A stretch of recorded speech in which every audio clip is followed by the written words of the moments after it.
Hi అండి, welcome back to my channel Telugu Vantillu. ఇవాళ recipe వచ్చేసి ఎగ్ పులుసు అండి. అందరికీ తెలిసే ఉంటుంది కదా, కానీ నా స్టైల్లో నేను ఎలా చేస్తానో మీరు కూడా చూసేయండి. ఇంకా ఆలస్యం ఎందుకు, రండి వెళ్ళిపోదాం రెసిపీలోకి. ముందుగా మనకు కావాల్సిన ఎగ్స్ని ఇలా బాయిల్ చేసేసుకొని పక్కన ఉంచుకోవాలండి. తర్వాత ఒక గిన్నె పెట్టేసి అందులో ఆయిల్ వేసి పసుపు కూడా వేసి ఎగ్స్ని ఇందులో వేసి మంచిగా మిక్స్ చేసేసుకొని గోల్డెన్ బ్రౌన్ కలర్ వచ్చేంత వరకు వేయించుకొని పక్కన ఉంచుకోవాలి. తర్వాత ఒక గిన్నె పెట్టేసి అందులో ఆయిల్ వేసి జీలకర్ర, ఆవాలు, మనం కట్ చేసి పెట్టుకున్న ఆనియన్ని కూడా ఇందులోనే వేసి మంచిగా మిక్స్ చేసుకోవాలండి. ఆనియన్ అనేది మంచి గోల్డెన్ బ్రౌన్ కలర్ వచ్చేంత వరకు వేయించుకోవాలి. వేయించుకున్న తర్వాత అందులోనే అల్లం వెల్లుల్లి పేస్ట్, పసుపు, తర్వాత కరివేపాకు, అందులోనే కారం కూడా అడ్జస్ట్ చేసుకొని వేసుకోవాలండి.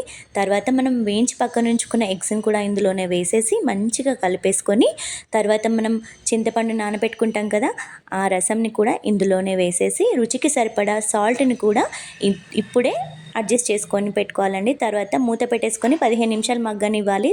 తర్వాత చూస్తే ఇలా మగ్గిపోతుంది మంచిగా. ఇలా మగ్గిన తర్వాత మంచిగా టెక్స్చర్ అనేది కొంచెం దగ్గరికి రావాలండి.